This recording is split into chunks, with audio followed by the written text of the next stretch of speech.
की राष्ट्रपति पद का चुनाव नहीं लड़ेंगे। बड़ी खबर ये आ गई है। अमेरिका में 5 नवंबर को होने वाले राष्ट्रपति चुनाव के लिए जो बाइडेन ने पत्र लिखकर ऐलान कर दिया है कि वो राष्ट्रपति का चुनाव नहीं लड़ेंगे। ये चर्चा बहुत दिन से चल रही थी कि जो बाइडेन चुनाव लड़ेंगे या नहीं लड़ेंगे। जो बाइडेन लगातार ये कहते थे कि मैं चुनाव लड़ूंगा, चुनाव से हटने का कोई इरादा उनका नहीं दिख रहा था। तो अमेरिका का अगला राष्ट्रपति बनने के लिए जो बाइडेन और डोनाल्ड ट्रंप के बीच चुनावी टक्कर जबरदस्त देखने को मिल रही थी, लेकिन अब जो बाइडेन ने यह साफ कर दिया है, पत्र लिख दिया है उन्होंने। बाइडेन अमेरिका के वर्तमान राष्ट्रपति हैं, डेमोक्रेटिक पार्टी के उम्मीदवार हैं, वहीं ट्रंप उन्हें टक्कर दे रहे हैं रिपब्लिकन पार्टी की तरफ से।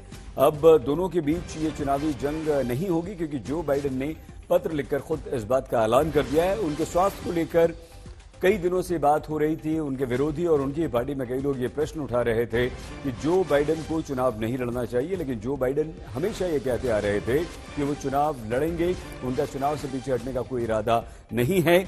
और जो बाइडेन चुनाव से पीछे हटने के लिए अब सहमत हो गए हैं और आधिकारिक रूप से उन्होंने पत्र लिख दिया है।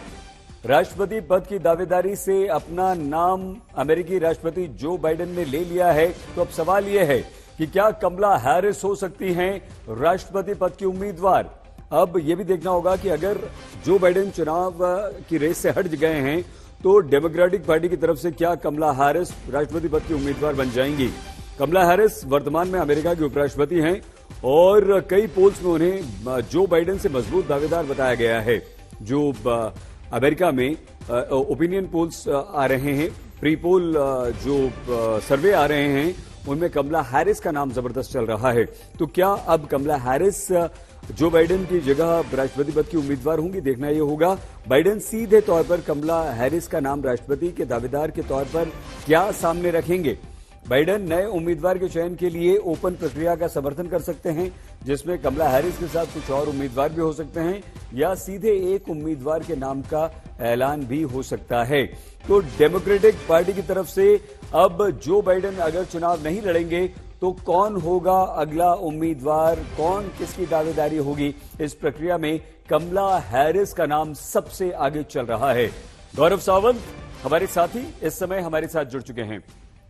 गौरव, इस खबर को आप कैसे देखते हैं और जो बाइडेन की तरफ के हटने के बाद डेमोक्रेट्स की तरफ से कौन हो सकता है उम्मीदवार। गौरव, ये बहुत बहुत बड़ा कदम है।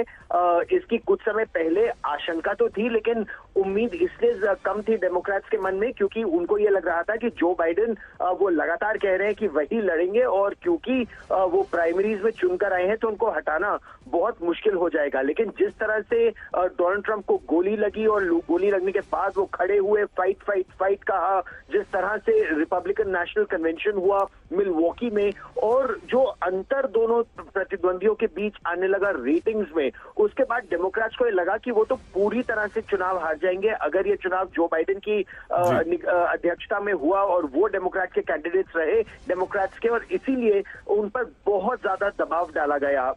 हालांकि उनके साथ उनकी पत्नी अंत तक खड़ी रही, लेकिन उनकी पत्नी और जो ये कहा जा रहा था जो एक छोटा सा ग्रुप है जो उनको आगे चला रहा है, वो ग्रुप आखिरकार हार गया। लेकिन अब क्या ये कमला हैरिस होंगी या फिर कुछ और डेमोक्रेट्स जो जिनके नाम पहले आ रहे थे, या फिर एक पूरी तरह आउटलायर के रूप में पूर्व राष्ट्रपति बराक ओबामा की पत्नी मिशेल ओबामा, उनका नाम हालांकि केवल अटकलों के तौर पर आगे किया जा रहा है, लेकिन काफी नाम इस तरह के इस समय आगे बढ़ रहे हैं। अब देखना यह होगा कि डेमोक्रेट्स किस तरह से अपना कैंडिडेट चुनकर आगे लाते हैं इस समय डोनाल्ड ट्रंप से लड़ने के लिए। बहुत धन्यवाद गौरव। गौरव सावंत हमारे संवाददाता जानकारी दे रहे थे। बड़ी खबर इस समय की है कि जो बाइडेन अमेरिकी राष्ट्रपति के चुनाव से पीछे हट गए हैं और अमेरिका में और पार्टी के हित में मेरा यह निर्णय है, पत्र लिखा है उन्होंने। अमेरिका में राष्ट्रपति चुनाव नहीं लड़ने पर जो बाइडेन की तरफ से पत्र आ गया है और आधिकारिक पुष्टि इस बात की हो गई है।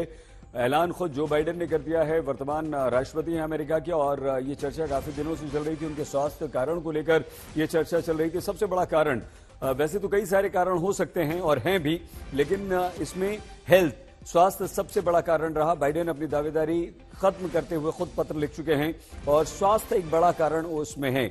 इसके अलावा कुछ कारण जिसमें डेमोक्रेटिक पार्टी के लिए चिंता थी, कई पोल्स में बाइडेन के इस बार जीतने की उम्मीद काफी कम दिखाई गई थी। डेमोक्रेटिक पार्टी भी ये बात मानती थी और डेमोक्रेटिक पार्टी के कई सांसद भी ये कहने लगे थे कि जो बाइडेन के चुनावी रेस में बने रहने से डेमोक्रेट्स को नुकसान होगा, वो हार सकते हैं, तो उन्हें हट जाना चाहिए। बाइडेन के कार्यकाल की कई कमजोरियों के कारण से बाइडेन का पलड़ा अब हल्का हो रहा था। वॉशिंगटन से रोहित शर्मा जी इस समय हमारे साथ जुड़ चुके हैं। रोहित, हेल्थ इश्यूज सबसे पहला, और इसके अलावा क्या वो इंपॉर्टेंट रीजंस हो सकते हैं कि जो बाइडेन को खुद अब लेटर लिखना पड़ा? देखिए, जो बाइडेन के ऊपर उनके डिबेट परफॉर्मेंस के बाद से लगातार दबाव उन पे बनाया जा रहा था, बड़ा उनको बार बार उनकी डेमोक्रेटिक पार्टी के ही लोगों ने ये पहले दबी जबान में कह रहे थे उनकी डिबेट परफॉर्मेंस के बाद कि उन्हें शायद रेस से हट जाना चाहिए। और फिर हमने देखा कि किस तरह से नैन्सी पेलोसी ने जब जो बाइडेन ये कह चुके थे साफ तौर पे कि वो एज ए नॉमिनी रहेंगे डेमोक्रेटिक पार्टी के, उसके बाद हमने देखा नैन्सी पेलोसी ने किस तरह दबाव बनवाया और किस तरह जो सांसद थे उन्हें कहा गया, अर्ज किया गया कि आप इस तरह के जो है पब्लिकली लेटर्स लिखे। साथ ही साथ कहीं ना कहीं ये भी खबरें आई कि प्रेसिडेंट ओबामा चाहते थे कि Joe Biden as a nominee ना रहे डेमोक्रेटिक पार्टी के, क्योंकि सबको ये डर था कि व्हाइट हाउस के साथ साथ जो दोनों सदन है, अपर हाउस और लोअर हाउस, वहां पे डेमोक्रेटिक पार्टी की मेजोरिटी जो है वो नहीं आएगी और president Donald Trump white house में आएंगे ही आएंगे और साथ ही साथ वो मेजोरिटी के साथ आएंगे। तो ये दबाव पिछले एक महीने के साथ करीबन एक महीने पे से चल रहा था प्रेसिडेंट जो बाइडेन के ऊपर। और आज फाइनली ये बार बार कहा जा रहा था कि इस वीकेंड शायद एक डिसीजन आ सकता है और जो बाइडेन ने जो है फाइनली ये डिसीजन लिया है कि वो अब अपनी पार्टी के कैंडिडेट नहीं रहेंगे। और ये मैं समझाना चाहूंगा सबको कि इसका रीजन ये है इस वीकेंड का कि अगले महीने, अब से कुछ तीन साढ़े तीन हफ्ते बाद शिकागो में डेमोक्रेटिक नेशनल कन्वेंशन है। तो उन पे दबाव इसलिए बढ़ाया जा रहा था कि कम से कम इस पार्टी को, डेमोक्रेटिक पार्टी को, एक अलग अपना नया नॉमिनी ढूंढने के लिए थोड़ा सा समय दिया जाए। तो अब देखना होगा कि आने वाले समय में क्या क्या चीजें हो सकती है। ऐसा माना जा रहा है कि वाइस प्रेसिडेंट कमला हैरिस जो है वो नॉमिनी बन जाएगी, जो अपने आप में बहुत बड़ी बात है। लेकिन जो बाइडेन के ऊपर बहुत ज्यादा दबाव बनाया गया और ये जो डिसीजन उन्होंने लिया है, ये जैसा कि उनके लेटर में उन्होंने लिखा है कि इन्होंने देश के लिए और अपनी पार्टी के लिए लिया है। रोहित, हमारी आवाज पहुंच रही है आप तक?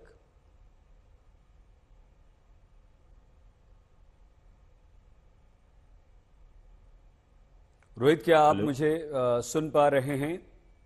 जी, अब आ रही है मुझे आपकी आवाज। हाँ रोहित, हम ये समझना चाह रहे थे कि देखिए, हेल्थ इश्यूज को लेकर और डेमोक्रेट्स के बहुत सारे जो सांसद थे वो ये चाहते थे कि इस बार जो बाइडेन चुनाव ना लड़े, लेकिन क्या ट्रंप पर जो गोली चली उसके बाद जो बाइडेन को ये निर्णय करना पड़ा और ये लेटर लिखना पड़ा, क्योंकि वो हमेशा मना करते रहे थे, कभी भी उन्होंने ये नहीं कहा कि वो रेस से हट रहे हैं, चुनाव नहीं लड़ना चाहते हैं। आप मानते हैं इस बात को? देखिए, गोली जो अटैक हुआ डोनाल्ड ट्रंप के ऊपर, उसके बाद एक सिंपैथी वेव अमेरिका में ऑब्वियसली चली। और जो पहले कह रहे थे कि दबी जबान से जो लोग कह रहे थे, शायद लोगों को ये लगा कि जो पोलिंग आ रही थी, जो डेटा आ रहा था सामने, उसमें ऐसा लग रहा था कि डोनाल्ड ट्रंप एक लैंडस्लाइड से जीतने वाले हैं, शायद उस तरह की लैंडस्लाइड जो रोनाल्ड रेगन के समय में हमने एक बार देखी थी। तो मुझे लगता है कि ये इसने एक कंट्रीब्यूटिंग फैक्टर रहा है। लेकिन जो उनका हमने उनकी हेल्थ को देखा है, जो उनका हमने डिक्लाइन देखा है, मैं खुद प्रेसिडेंट बाइडेन से मिल चुका हूं और मैं भी काफी आश्चर्यचकित था जब मैंने उस डिबेट परफॉर्मेंस को देखा। तो मुझे लगता है कि कहीं ना कहीं उसको मद्देनजर रखते हुए और साथ ही साथ डेमोक्रेटिक पार्टी के चांसेस को देखते हुए जो बाइडेन ने यह निर्णय लिया है। और अगेन, बहुत अच्छे लीडर रहे हैं जो बाइडेन, आज तक वो अपनी जिंदगी का कोई भी चुनाव नहीं हारे। तो मुझे लगता है कहीं ना कहीं वो अपनी लेगेसी को भी पुख्ता करना चाहते थे कि वो एक ऐसे समय में हटना चाहते हैं जहां पे चाहते कि शायद, क्योंकि डेमोक्रेटिक पार्टी खुद कह रही है कि एक यंग कैंडिडेट का अच्छा चांस हो सकता है डोनाल्ड ट्रंप के अगेंस्ट, तो शायद वो चाहते हैं कि आने वाले समय में लोग उन्हें ऐसे याद रखें जिसने सही टाइम पे जो है टॉर्च वो पास ऑन कर दिया। रोहित, कमला हैरिस या कोई और इस रेस में प्रेसिडेंशियल कैंडिडेट में आप सबसे आगे किसे देखते हैं? देखिए, सबसे आगे है कमला हैरिस। इसकी बहुत सारी वजह है। पहली वजह तो यह है कि जो फंड रेजिंग हुई है, और अमेरिका में चुनाव डोनर्स जो है वो फंड रेज करते हैं, और लीगल तौर पे जो कैंपेन का जो मनी रेज किया गया है वो बाइडेन हैरिस कैंपेन के नाम पे किया गया है। तो उसमें लूप होल्स निकालने होंगे लोगों को, लेकिन लॉन्ग स्टोरी शॉर्ट, सीधा सीधा जो कैंडिडेचर बनता है वो कमला हैरिस का बनता है। दूसरी वजह यह है कि वो वाइस प्रेसिडेंट रह चुकी है। जो जी। बाइडन बार बार ये कह चुके हैं कि अगर वो कमला हैरिस को एज अ प्रेसिडेंट नहीं देखते तो वो उन्हें वाइस प्रेसिडेंट चुनते नहीं और नियुक्त नहीं करते। तीसरा, कमला हैरिस जो है वो एक अफ्रीकन अमेरिकन है, और उनको पास ओवर करके डेमोक्रेटिक पार्टी इतना बड़ा रिस्क नहीं लेगी, क्योंकि वो अपने वोटर्स को और निराश कर देगी कि एक पहली बार एक वुमेन और एक वुमन ऑफ कलर को पास ऑन करके किसी और को यहां पे लाया जाए। तो मुझे लगता है कि ये श्योर शॉट कमला हैरिस का इसमें नॉमिनेशन होगा। और बाकी जो नाम हमने सुने हैं, जैसे ग्रेचन विटमर का नाम हमने सुना है, हमने एक सेनेटर का नाम सुना है, मार्क कैली का नाम हमने सुना है। मुझे लगता है कि उनके पास नेशनल प्रोफाइल नहीं है। और अब जो बड़ा चुनाव होगा मुझे लगता है वो ये होगा कि कमला हैरिस किसको अपना वाइस प्रेसिडेंट कैंडिडेट घोषित करेगी।